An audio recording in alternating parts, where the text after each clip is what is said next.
माई तोरा प्यार के निक ना दियाई। ये हर कलाकार का अपना अपना नजरिया है। इसको हमारे पिताजी किसान हैं, कलाकार को आगे ले जाना है और सिंगिंग लाइन में ही आगे बढ़ते रहना है। यार प्रणाम, हम डिम्पल बतकही बिहार से। आइए आज भोजपुरी के बहुत ही अच्छे एक सिंगर से आपको रूबरू कराते हैं, विकास परिंदा जी से।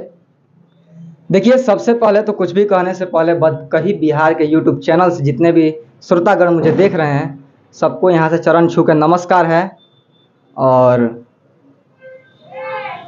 विकास परिंदा जी, आप कितने दिनों से सिंगिंग कर रहे हैं? ऑलमोस्ट मुझे सिंगिंग करते हुए 2 बरस के लगभग हो गया। 2 बरस में कितना गाना आपका आया होगा? लगभग 100 के आसपास एल्बम आ चुका है अभी हमारा जी। 100 एल्बम में आप कोई ऐसा एक मुझे